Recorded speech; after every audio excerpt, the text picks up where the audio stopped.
So you can just make me the host.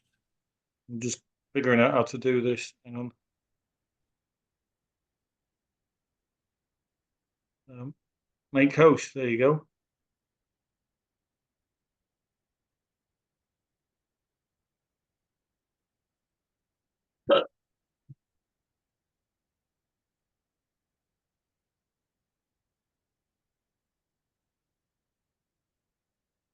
You're the host now, Maharaj.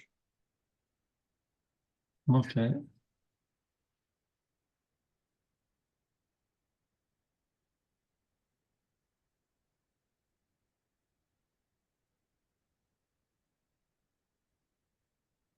Om Namo Bhagavate Vasudevaya.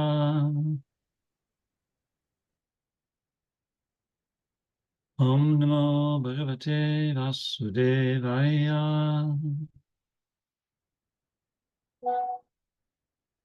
Om Namo Bhagavate Vasudevaya.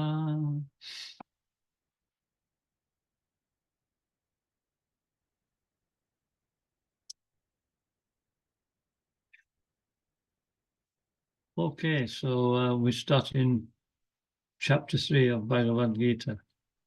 So we can just do a little overview of what we've done so far. And we started with the, we didn't do the introduction, but we started with the observing the armies on the battlefield of Kurukshetra. This is the first chapter, which sets the scene that, you know, after Krishna even offered the Pandavas only wanted 5 villages because the Kshatriyas needed something to build them, but Duryodhana wouldn't even give them that, so it was inevitable that there had to be a war. So, and Dhritarashtra was inquiring what happened. And because he was in anxiety, he knew that the Holy Dawn would have an effect favourable for the Pandavas. And so then it explains how Duryodhana was trying to get his men fired up, you know, Dronacharya, Bhishma, he was glorifying them, and eventually Bhishma blew his conch shell, and then the Pandavas blew the conch shells, and then Arjuna asked, you know, to draw his chariot between the 2 armies. And Krishna said, behold the Parthas, and behold the Kauravas. So he knew Arjuna's mind. Arjuna, he wasn't, you know, he became really shocked at the situation and lost his composure. That's when Krishna's Yogamaya came. Krishna sent his Yogamaya to take away his Krishna consciousness. And therefore he became like a conditioned soul, lamenting that he had to do a difficult task. And so the whole Bhagavad-gita spoken about convincing him about taking the right action. And so that's a lesson to us as we go through it. You know, Arjuna gave so many arguments, but they're all based on material conception, you know, like Kula Dharma, the household Dharma, and what was the other Dharma? Anyway, different Dharmas, different levels of you know, Dharma or religion.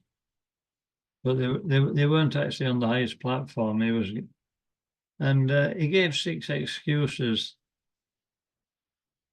Do you remember what were those excuses? Anybody remember?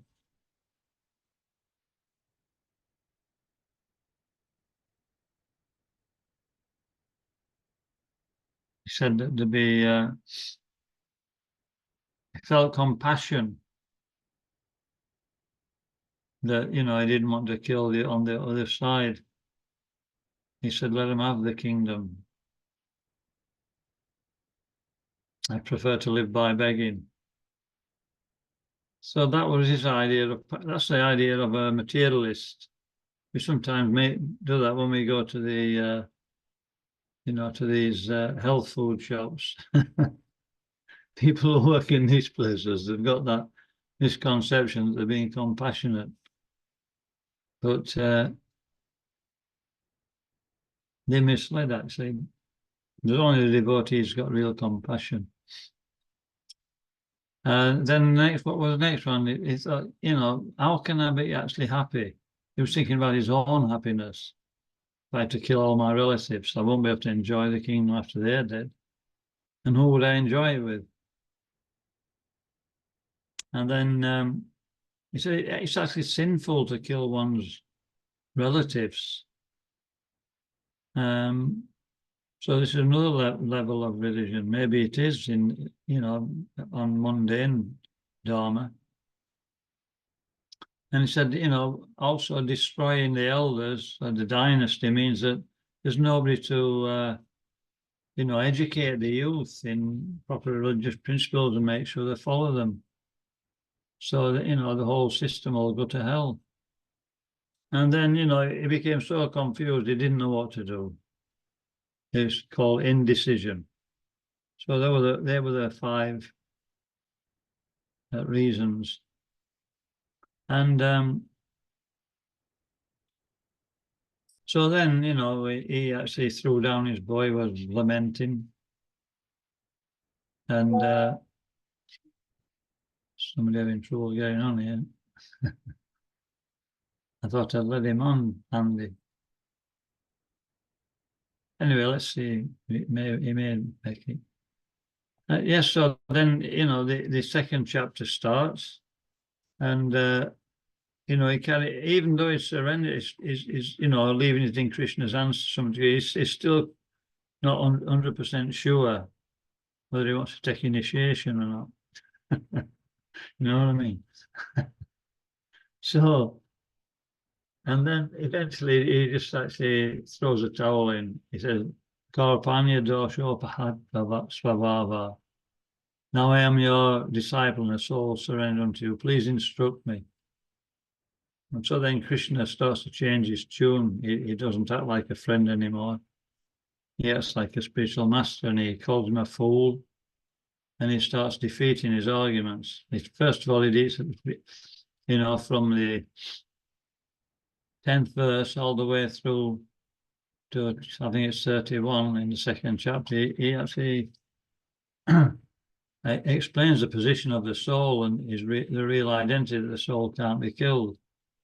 So he's being compassionate for the body, and that's not important. And then he says that as far as happiness goes, you're a Kshatriya, you won't be happy, if you refrain from fighting people, they'll call you so many names. So therefore, you fight and obtain the heavenly kingdom if you win, and if you lose, then you'll become king of the earth planet. Sorry, and obtain the earth planet, or if you lose, you'll have residence in the heavenly planets. So, that's real success and happiness. Of course, this is not Vaishnava philosophy. He's talking now karma kanda. Karma kanda means that I'll follow religious principles if I can get what I want. And I think that's most religions, isn't it? They follow moral principles so that they can actually live a comfortable life. And so then, after he defeated the second argument, he said, he talked about what we call buddhi yoga. Buddhi means intelligence. He philosophically explained how we're not the body, but now he wanted to explain how to practically work, understanding we're not the body. And so he talked about buddhi yoga, working in knowledge of the soul and dovetailing everything with Krishna's service. Yeah, and it says, if we do that, that fulfills all of the sub-religious principles. In other words, if we've got a great body of water, if you remember that, then, we don't need little wells. These are like smaller religious principles. Bhakti yoga includes all of them, or like a big body of water. And So then, Arjuna asks, what's the symptoms of somebody who's actually attained the platform of being steady in devotional service? Stita Dhyamuni, they call it. And so it explained how he talks, what is his language, how he sits, how he walks, how he deals, how he reacts in this world. How can we see by his reactions and what he speaks about, and when he's in different situations, what his reaction is. And ultimately, he says he's not actually fazed by anything because he's actually on the platform of the soul. And why is that? Because anyway, and then we went on to the last part where he says, but there's always a danger. The senses are always pushing and pulling.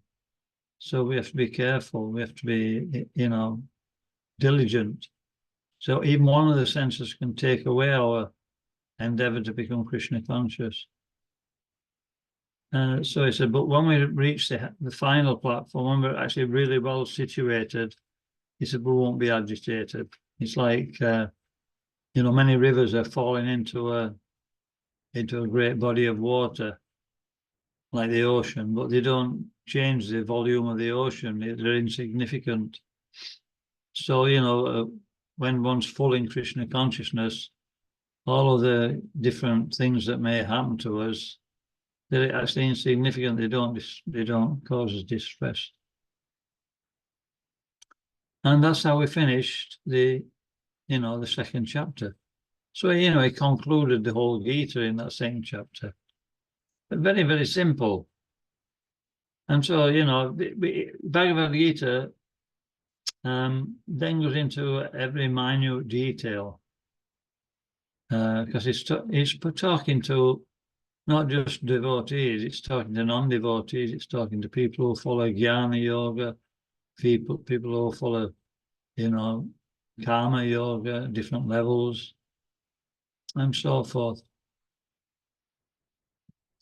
So we have to remember that. Prabhupada always says in the purports, he always links it to devotional service. In other words, he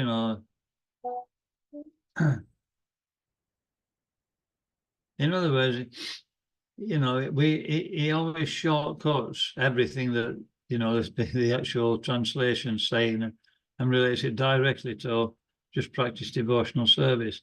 So that can be confusing when we read the purport, and we're trying to philosophically understand what Krishna is speaking about. So we'll try and make that clear anyway. Because karma yoga, this is the title of this third chapter, and it's also the title of the fifth chapter. But then in brackets in the fifth chapter, it says karma yoga in Krishna consciousness. So let's understand karma yoga. Karma yoga is a very big field. It means that karma means, desire to enjoy, lust. Well, K-A-M-A is karma, but karma yoga, K-A-R-M-A, means that as we work, we get a result. So it means work, in other words. So we're talking about karma with an R, karma yoga. And so, everybody has to work in this world, but they're all working for different things. So somebody who's just working for himself without any, following anything is called, a vikarmi or a ugrakarmi. He's just working and all the results will be very bad or detrimental. And that's most people in this world, actually. But there's a system of following Shastra. If we follow Shastra to enjoy, that's called karma kanda. Yeah. We want to be elevated to, the heavenly planets or enjoy wealth on this planet. We're just after our own sense gratification, but we do it the right way. And then that gradually becomes sakam karma yoga. Sakam.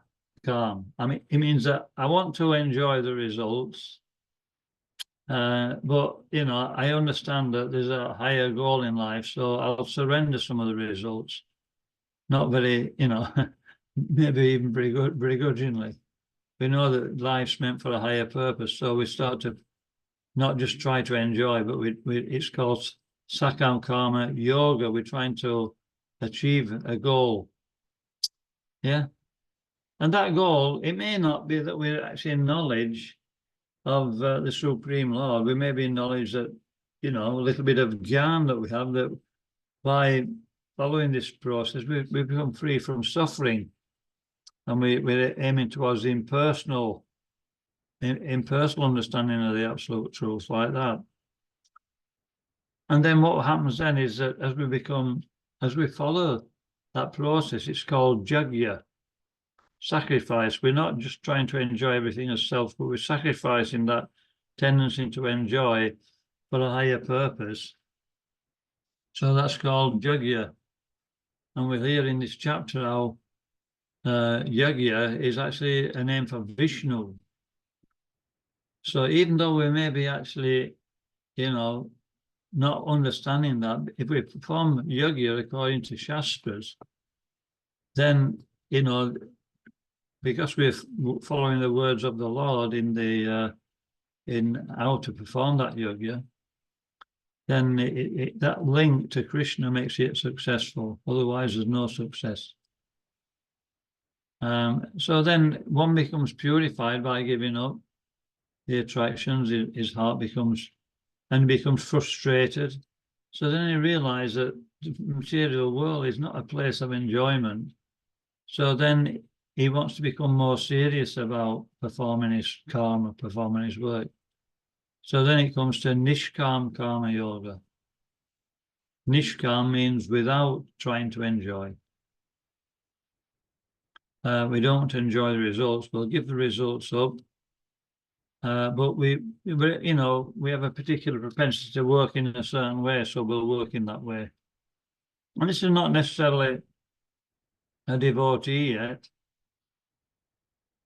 He may be not understanding the real goal at that point. He may be impersonally motivated, or he may be motivated personally. There's a person, the Supreme Lord is a person. And then eventually, if he gets the association of a devotee and understands that, the absolute truth is a person, then he can gradually come from Nishkam Karma Yoga to Kevala Bhakti, or this is a process Prabhupada wanted us to follow. Nothing for me, and we do what Krishna wants. We can't necessarily do that straight away, but that's the goal. So we have to bear in mind when we're talking about Karma Yoga, in this section, in the beginning, we'll be talking about, anyway, I'll go through it.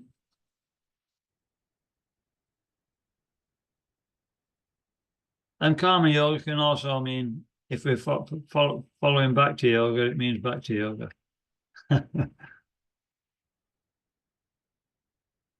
So let's have a look. So what's the link here?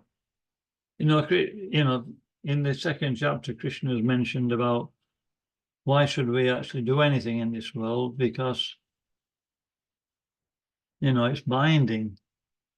And he's also said, philosophically, we understand we're not the body. Why should we work on the bodily platform? And then he says that, you should actually fight. So Arjuna said, what does he want me to do? Do you want me to fight, or do you want to?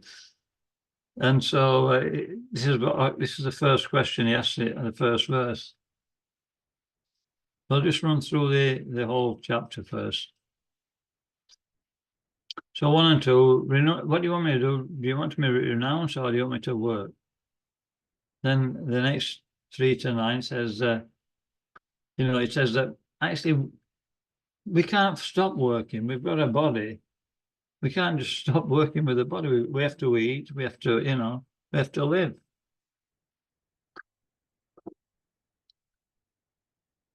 And so it recommends that don't try to, you've got a particular conditioning, your heart's impure, you're going to be forced to act.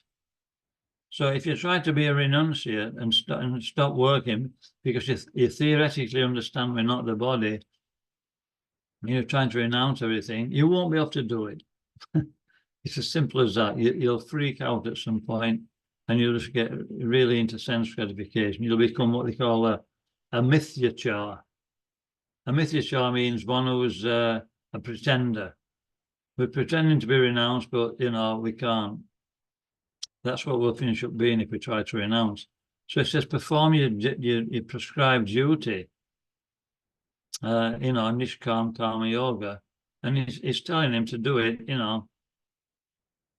it's telling him to do it to actually obtain, Krishna, ultimately, in that section. But a person who doesn't know about, the Supreme Personality of God, he'll understand from his knowledge that it's to become liberated, freed from material entanglement. So 2 kinds of people practice Nishkam Karma Yoga. And then in 9, it talks about Yagnathat Karmano Nyatra Loko Yam Karma Bandhana Tadatham Karma Kunti Mukta Sangha Samachara, saying that work done for Vishnu has to be performed, otherwise it causes bondage in this world. Because Vishnu is the actual owner of everything, we have to work to remain free from sinful reaction for his benefit. And so here we get the next verse, verses 10 to 16.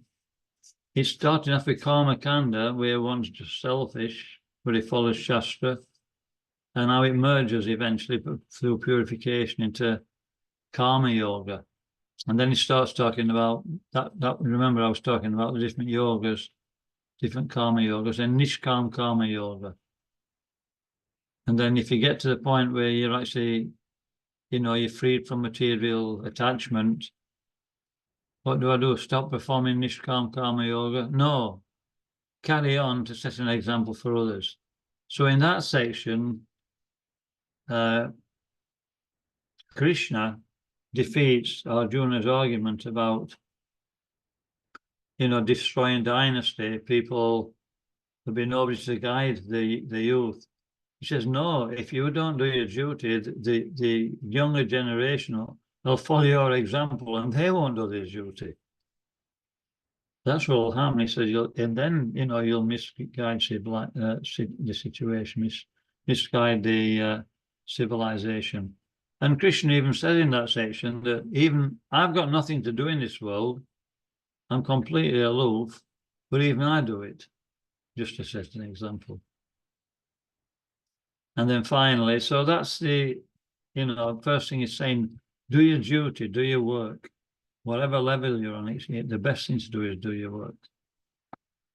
And then finally it says, but, like it said in the 2nd chapter, if we read here, I wrote something, 36 to 43, these are the obstacles mentioned in the 2nd chapter, in the 59th, 60th, and 67th verse. It talks about, we may be following this process, but be careful. We're still materially, attracted.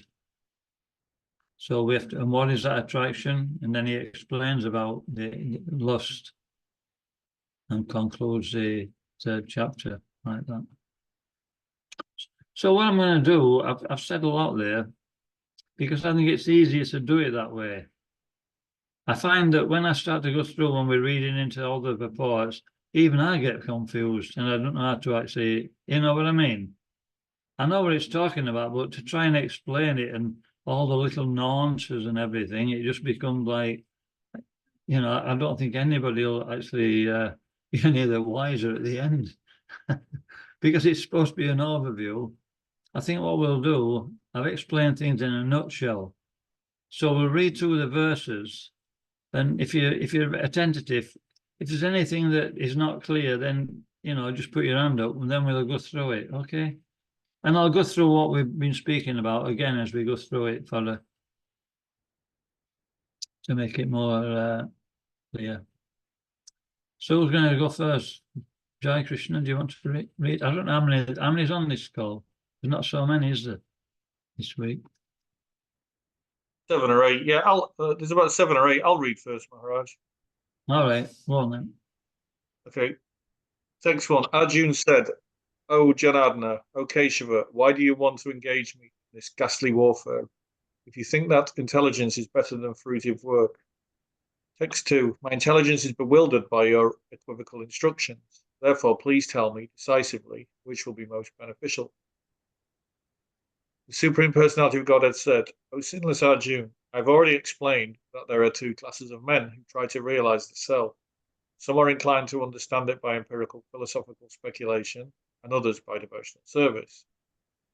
Not by merely abstaining from work can one achieve freedom from reaction, nor by renunciation alone can one attain perfection. Everyone is forced to act helplessly according to the qualities he has acquired from the modes of material nature. Therefore, no one can refrain from doing something, not even for a moment. One who restrains the senses of action, but whose mind dwells on sense objects, certainly deludes himself and is called a pretender. On the other hand, if a sincere person tries to control the active senses by the mind and begins karma yoga in Krishna consciousness without attachment, he is by far superior. So Perform what your let's just stop there a minute. I think because the internet's a bit unstable, I missed where you were. What verse are you on now? I've just read text 7. Okay, so stop there then. Well, I'll tell you what, read to 9. Okay, text 8. Perform your prescribed duty, for doing so is better than not working. One cannot even maintain one's physical body without work. Text 9. Work done as a sacrifice for Vishnu has to be performed. Otherwise, work causes bondage in this material world. Therefore, O son of Kunti, perform your prescribed duties for his satisfaction, and in that way you will always remain free from bondage. Okay. So philosophy is an indirect process, and one gradually may come to the point of Krishna consciousness. That's the point. Even though we philosophically understand we're not the body and that work in this world binds us, like I said before, we still might be on the impersonal platform, or we don't understand about devotional service. But if we actually, if we work, eventually we'll purify the heart and we'll come to the point of gyan, understanding, that there's a higher purpose, and we'll come to the point of understanding the absolute truth of person if we actually get the association of a devotee. So it's a direct process. And there's a yoga ladder. We've not got to it yet. Let's have a look, see where it is.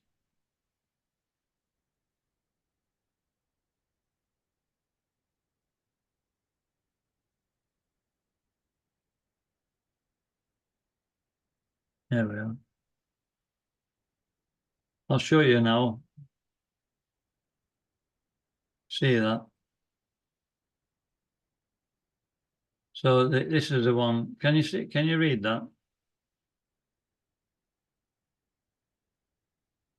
No? Yeah, I can read it. I'll expand this a bit. Right. Can you read that? So on the left-hand side, nobody's answering me. Can you read I it? don't know if you can. I don't know if you can even hear me. Can you hear me, Maharaj? Yeah, I can, yeah. Oh, great. Okay, look, on the left-hand side here, as we look at it, this is the Bhakti Yoga process. This is what we're on. So, we're not we're not educated about anything to do with anything, But still, because we got the mercy of Prabhupada and we had to surrender to the process, immediately we start in the process of sadhana bhakti. So sadhana means that you perform an activity to get a result. So, a golfer will perform his sadhana so he can become a good golfer, or like that. So our sadhana is to, obtain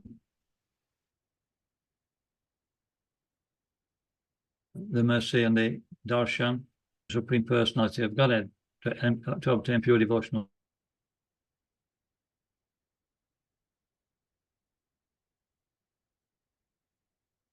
And even though we're not very advanced still, it's actually, we're immediately on that platform, following, by chanting the Hare Krishna mantra, following 4 principles, and following Prabhupada's or the spiritual master's guidance.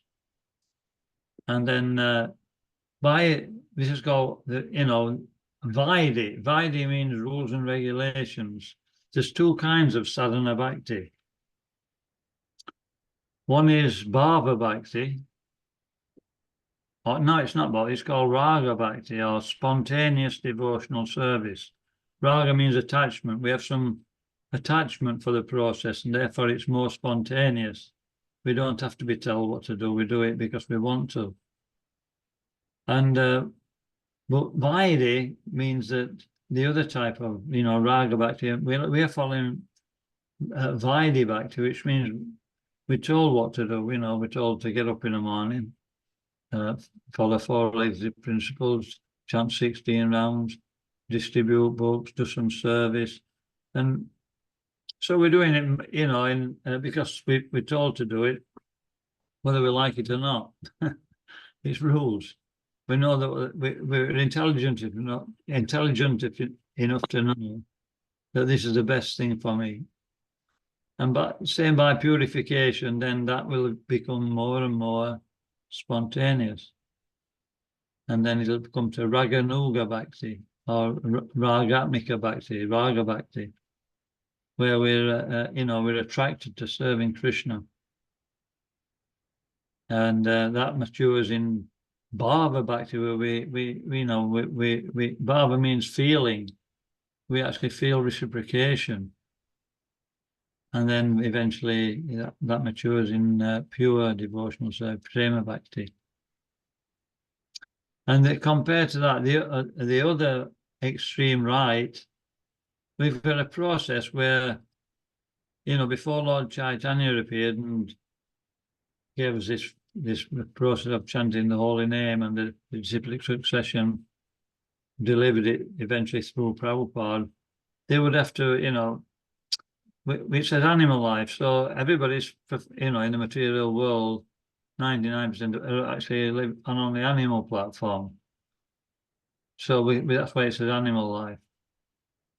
Then, you become a little bit wise and you come up to the platform of going to church, or going to the temple, or going to the mosque. Ching, ching, ching. You put something in the box, few prayers. You keep your nose clean, but you want to enjoy all the results. That's called, a person's considered really, really religious if he can do them things right.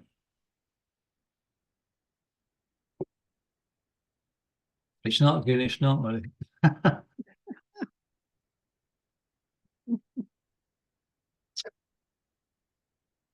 So, and then, as he becomes purified, he starts going up the ladder. We mentioned Sakam. All right, I'll give some to Krishna. So he starts surrendering a little bit. Assuming he knows about Krishna, he may not. And then after some time he realizes there's no enjoyment. So he gives it up and starts to become serious about, making advancement. So he gives up the attraction to enjoying. And then, but it's still, conditioned to work in a certain way. And so it's called Nishkam Karma Yoga. And then eventually, by that, he'll start hearing about the Shastras, reading the Shastras, and by the process of renunciation, he'll get realization.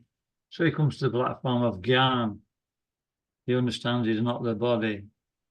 Well, he may do that. He may have known that before, but he knows it in greater detail now. And so by that, he becomes more renounced, and then he performs Ashtanga yoga. where it becomes more meditative. And therefore, by that process, he can come to Bhakti Yoga. That's where he needs to meet a devotee who tells him what to meditate on. Otherwise, he might meditate on a super soul and not know what the super soul is. And therefore, everything is ruined. He might think he's the super soul. So a devotee can tell him that, this is what's saying in the 6th chapter. He talks about jhana yoga. So that's a long way, and it may take many lifetimes. And then there's the one in the middle, the intermediate one.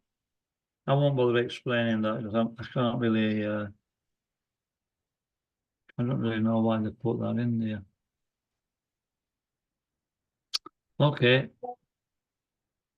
So where do we get to? We got to, is everybody following this okay? Yeah.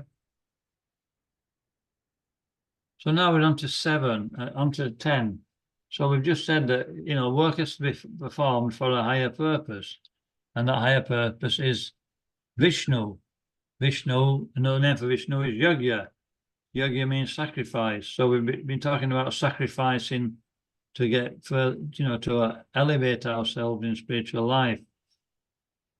But it only works if it's actually done according to Shastra, because then it's connected with Yajna, or it's connected with the Lord, or with Vishnu. So this is from, we've done all this, we're going through it again. Karma Kanda, I, me, and me, to Karma Yoga, where we start to give a little bit. Okay, who's next to read? Maybe that's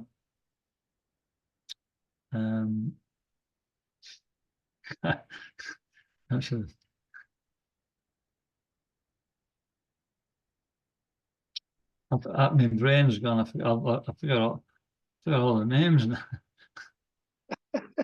I forgot my own name this morning. Where exactly are we? I don't mind going for it. All right, we're going in order of seniority, but go on, we'll let you go. Sorry, I'm last to go then. That's okay. I don't mind. You can read, go on. Whereabouts exactly are we though? 10th verse. Chapter 10. Chapter 3, verse 10. Chapter 3, verse 10, right. I thought I was chapter 3, verse 10. 1 second, I'm nearly there. So in the beginning of creation, the Lord of all creatures sent forth is that right? Oh yeah, that's right, yeah. Sorry. Yeah. Sorry. In the beginning of creation, the Lord of all creatures sent forth generations of men and demigods, along with sacrifices for Vishnu, and blessed them, saying, Be thou happy by this yajna, sacrifice. Yeah, right, that means sacrifice. By this yajna, because his performance will bestow upon you everything desirable for living happily and achieving liberation. The demigods, being pleased by sacrifices, will also please you, and thus the cooperation between men and demigods, prosperity will reign for all. In charge of the various necessities of life, the demigods, being satisfied by the performance of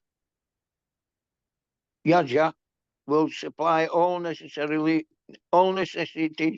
to you. But he who enjoys such gifts without offering them to the demigods in return is certainly a thief.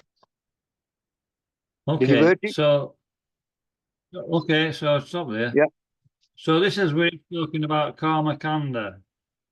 We're worshipping the demigods because we want something. We want to enjoy.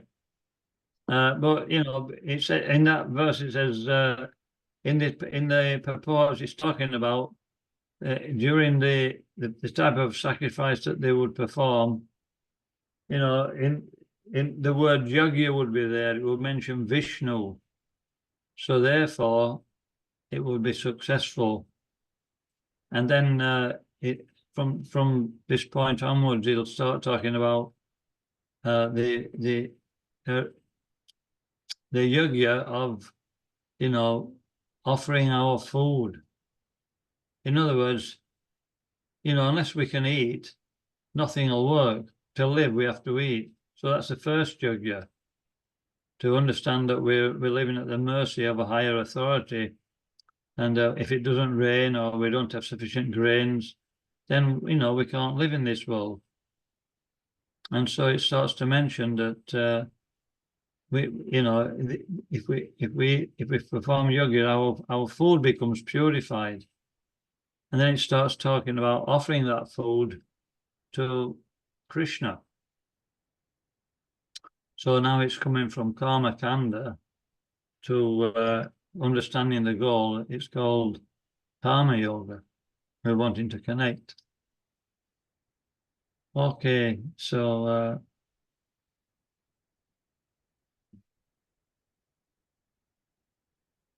what we got on here, because I can only see 4. Here we are. So Sita Takarani Mataji. So, and then you can go. Yeah. The devotees of the Lord are released from all kinds of sins because they eat food which is offered first for sacrifice. 14. All living bodies subsist on food grains which are produced from rain. Rains are produced by performance of yagna, sacrifice, and yagna is born of prescribed duties. 15. Regulated activities are prescribed in the Vedas, and the Vedas are directly manifested from the Supreme Personality of Godhead. Consequently, the all-pervading transcendence is eternally situated in acts of sacrifice. 16. My dear Arjuna, a man who does not follow this prescribed Vedic system of sacrifice certainly leads a life of sin, for a person delighting only in the senses lives in vain. Carry on. Okay, so yeah, so it's differentiating that, you know, life is meant, even Maharaj Yudhisthira in the Srimad Bhagavatam, it says this life is meant for others. You know, we have to, in this world, we have to perform, we have to serve others. We, you know, it's all service. If we don't serve others, we, you know, there's no reciprocation, and everything becomes very, very difficult. And so that principle is there, and if we, that principle is meant ultimately to come to the service of the Lord, and if we don't perform that service for the Supreme, then what will happen is that we just become degraded. You know, because we become more and more selfish, and then the laws of nature are so designed that the more we serve ourselves, then we'll talk about at the end of this chapter about lust, it just increases. So we have to perform yoga if we want to be happy in this world. What number are you on now? 17. 17. So we did 13. Yoga Shishtasino Yoga. So that says work done for Vishnu. No, that means that all living entities subsist on grains. We talked about that, didn't we? Grains are born from rains. And rains are, that's the next verse actually, 14. Rains are coming from performing sacrifice, yajna. What is that sacrifice? In our case, it's Sankirtan yajna. But, you know, in the long system of going up the ladder toward perfection, it would be performing one's prescribed duties, which is part of our Sankirtan movement. we have a particular nature, don't we? So Prabhupada engaged people according to their nature. So, you know, and then in Bhagavad-gita, in the 18th chapter, it says, if we work according to our nature, we can achieve perfection, because that work can be dovetailed with, ultimately, with Krishna. So, you know, even if people don't understand that, if they work according to Shastra, they're actually indirectly serving Krishna. And therefore, you know, that's their particular sacrifice. And prescribed duties. Ordinarily, we don't have prescribed duties, but we have a tendency to work in a certain way. So Prabhupada engages in working in whatever way we can. In the Vedic system, there would be a system called Varna Shram Dham, where everybody's designated according to their propensities as a Brahman, Kshatriya, Vaishya, Shudra, and then as Brahmachari, Grihastha, Vanaprastha, and Sannyasi, who would fall into the combination of two of those categories. And therefore we would be educated and trained in a certain way so that it would become easy for us. They would see a child's nature and train him. And then he works naturally in that way, but he's learning how to do it as a sacrifice for the Supreme Lord. Like that. Well, we don't have that, but Krishna's accepting our service through Srila Prabhupada, whatever we can do. Okay. Well, that's part of this Sankirtan Yajna, which, when it's overcoated with chanting the holy name, it becomes effective. Somehow or other, you know, if we in the 12th chapter of the Bhagavad-gita, it talks about different levels of surrendering to Krishna. And it mentions that one who's just naturally inclined and spontaneously serves Krishna with body, mind, and words, then that's perfection. But if we can't do that, then we follow this Vaidhi sadhana bhakti. We follow rules and regulations to develop that spontaneity.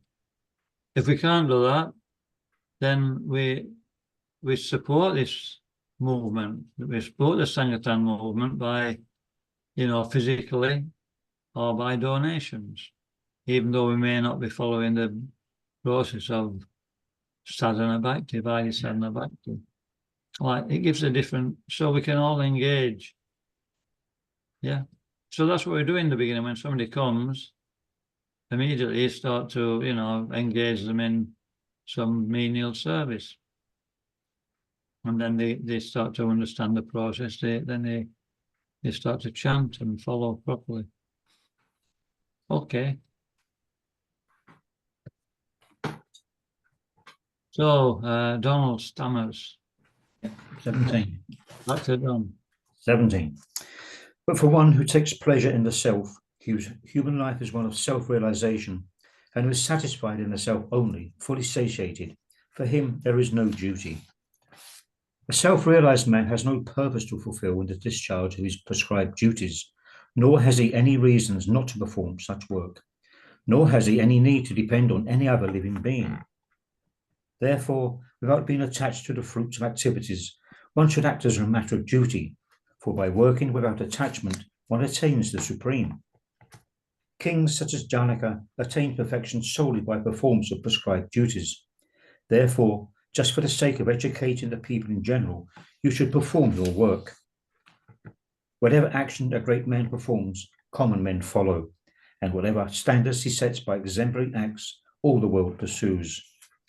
O son of Prita, there is no work prescribed for me within all the 3 planetary systems, nor am I in want of anything, nor have I a need to obtain anything, and yet I am engaged in prescribed duties.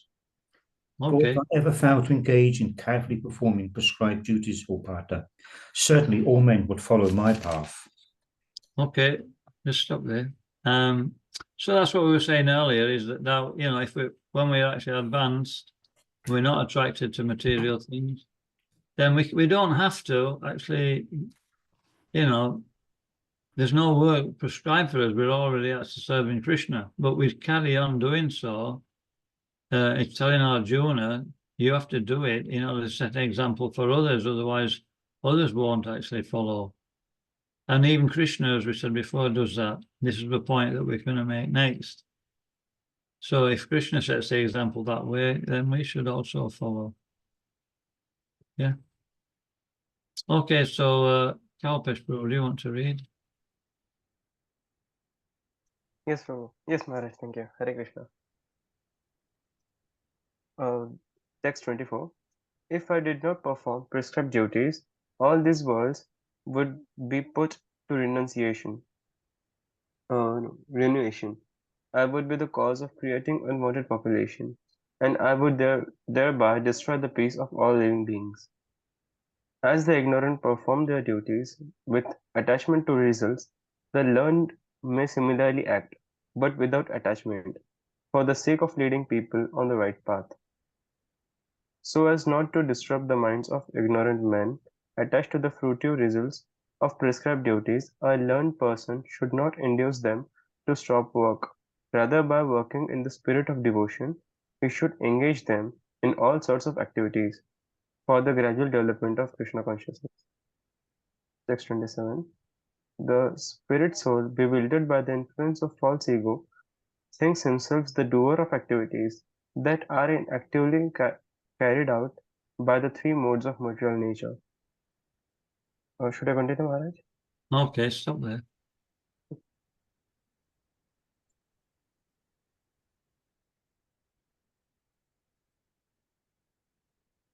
So is that clear?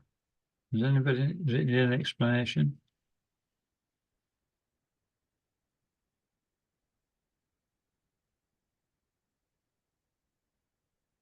It mentions Janaki was the father of Sita. So, you know, if you're the father of the Supreme Personality of Godhead, you need to perform prescribed duties. But he did so to actually educate his subjects. So it's another example. And it's for the gradual development of Krishna consciousness. That's the goal. So that's he says a great art of doing all work. So in the beginning, it requires, you know, expert guidance to keep a person engaged in devotional service. And Prabhupada gave us the outline. He gave us temples. There's so much service to do in temples. You know, he taught us about the morning program, and the chanting of the holy name, the following the principles, and, you know, the work of actually spreading this Krishna consciousness movement. So there's enough for everybody. To spread this movement, you know, we need land, we need capital, and we need people, like any other, you know, endeavor, commercial endeavor. So whatever a person's propensity, they can actually use it. Krishna would, even Prabhupada, he actually engaged George Harrison, didn't he? You know, you know, if it weren't Prabhupada's expressed, who would think of engaging George Harrison? You know, how will we think about he could serve this movement? I mean, it sounds like a stupid statement, but it's not stupid at all, because Prabhupada did it, so it's like it's easy to understand. But if he hadn't done it, it would have been very difficult, because his godbrothers didn't understand that. They were criticizing him like anything for his, you know, innovative ways of actually engaging people. You know, he let Mataji stay in the temple. You know, in India, they couldn't understand it. How was that possible?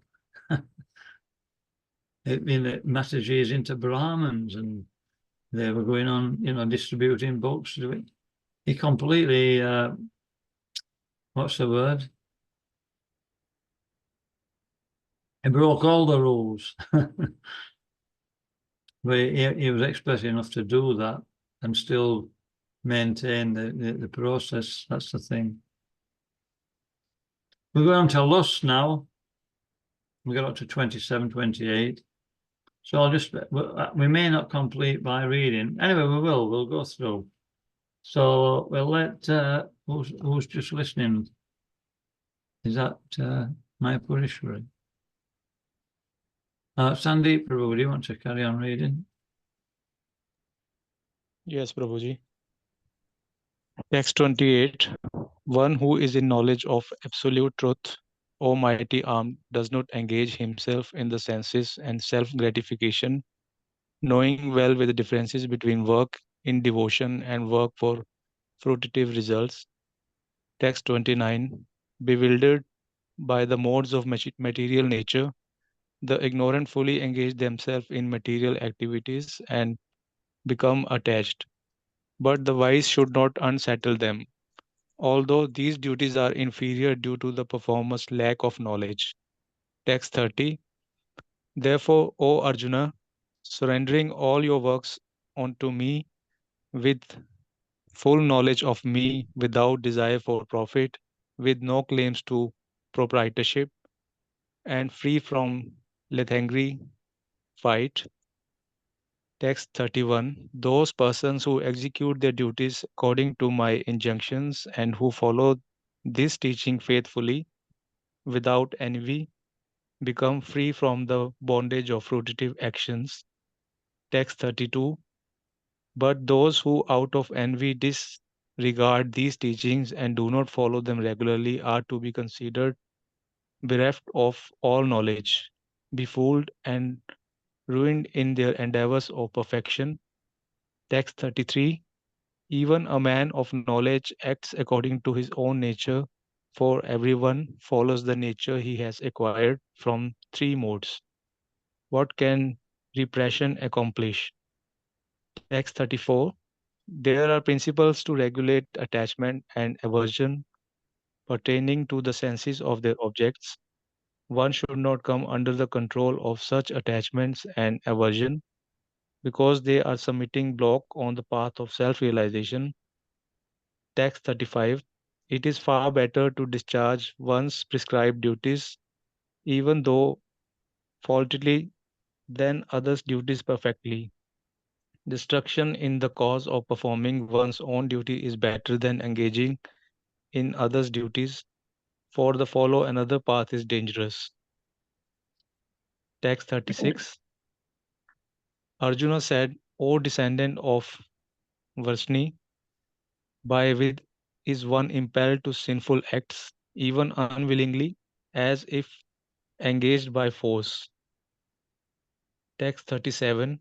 The Supreme Personality of Godhead said, it is lust only, Arjuna, which is born of contact with the material mode of passion and later transformed into wrath, and which is the all-devouring sinful enemy of this world. Text 38. As fire is covered by smoke, as a mirror is covered by dust, or as the embryo is covered by the womb, the living entity is similarly covered by different degrees of their lust. Text 39. Thus the wise living entity, pure consciousness, become covered by his eternal enemy in the form of lust, which is never satisfied, which never burns like fire. Text 40. The senses, the mind, and the intelligence, and the sitting places of this lust, through them lust covers the real knowledge of the living entity and bewilders him. Text 41. Therefore, O Arjuna, best of Bharatas, in the very beginning curve this great symbol of sin, lust, by regulating the senses and slay this destroyer of knowledge and self-realization. Text 42. The working senses and superior to dull matter mind is higher than the senses. Intelligence is still higher than the mind, and he, the soul, is even higher than the intelligence. Text 43. Thus knowing oneself to be transcendental to the material senses, mind, and intelligence, O mighty armed Arjuna, one should steady the mind by deliberate spiritual intelligence, Krishna consciousness, and thus by spiritual strength conquer this insatiable enemy known as lust. Yes, so when we basically, if we engage in Krishna's service and using everything for Krishna's pleasure, that's called prema, or love. If we use it for ourselves, it's called lust. And we're just habituated and conditioned by these lustful propensities which remain in the body, in the mind, and in the intelligence. So that's why we're actually experiencing resistance. But if we carry on just, following the instructions of the spiritual master and engaging in according to our particular natural propensity, eventually this lust gets purified. And when once that's cleared away, our natural inclination to serve Krishna is manifested. Original love for God is mode of passion, means we want to enjoy. So when that propensity it arises in the soul for some reason, then that love turns into lust. And so it's difficult to reverse, but it can do if we're serious. And so Prabhupada said that I can one kick of my boot. He says, and I can get rid of I can kick Maya if you just do what I tell you to do.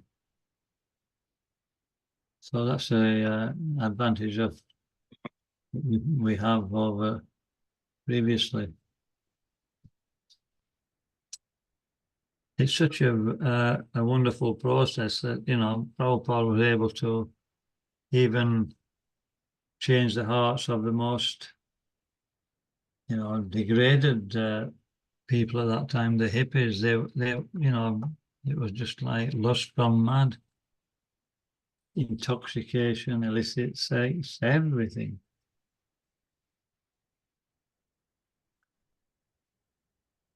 Okay, we've finished that chapter, and that's, so a general overview of that chapter is that, we started to go into detail about the process, and it's a very simple process, but basically it means that change our propensity to serve ourselves to the propensity to serve Krishna. And if we don't know that the absolute truth is Krishna, become less selfish and start to follow Shastra, which is actually Krishna's words, and gradually develop the ability to become more and more detached from enjoying this world and more attached to making spiritual progress. So, there's different levels. We're all starting at different levels. But because Prabhupada's instructed us to perform bhakti yoga, the express way of actually changing our motivation very, very quickly when we start chanting this Hare Krishna mantra. And by ongoing devotional service, we're going through this process of being very attached, not wanting to give anything to Krishna, to giving a little bit more, until we surrender our whole lives to Krishna. So it's happening within a year, or within months sometimes, or sometimes straight away with some people. They're coming from, complete degradation and attachment. If they follow Prabhupada's instruction, after a year or a year and a half, they're getting initiated. So this third chapter is talking about from the karma kanda to, surrendering to Krishna.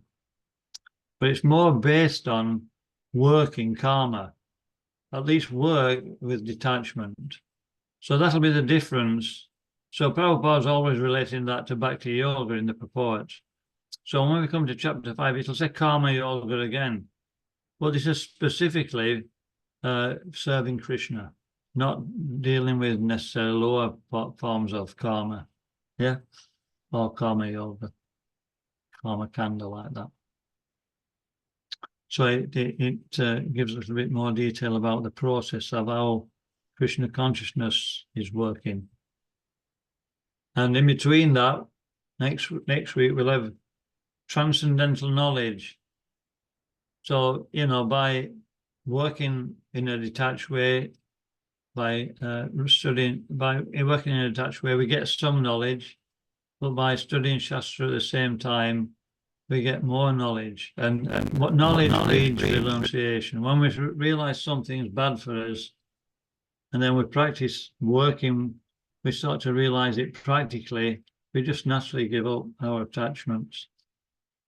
So knowledge is important. Otherwise, we'll come to the point where we say, what am I doing this for? I could be enjoying.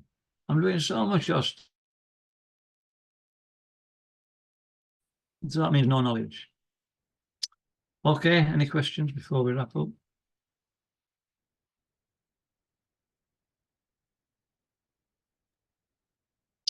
Okay, so we'll see you all next week. Thank you, everybody. Just one thing, we're going to be on Saturday. We're going to, because Maharaj is in Georgia, we're moving to Saturday at, what was it, 9:30, Maharaj? Yes, because otherwise, when the clocks go forward, I'll be giving class at 10 o'clock at night. It's 10 o'clock now here, but I'm going to bed now instead of starting the class, you know what I mean? And so Saturdays, you know, everybody's, well, not everybody, but, you know, lots of devotees will be working, and it won't be possible to do it at any time during the day. So Saturday is when everybody should be available. And I'll just speak to Barbara. I don't think she got the message about we were starting at 6 instead of 7. But anyway, if it's recorded, you'll be able to, you know, watch it in your own time. Okay. Thank you, everybody. Srila Thank you. Prabhupada. Hare Krishna, Dayananda. Hare Krishna. Very well. Very well. Thank Hare you. Krishna, Prabhuji.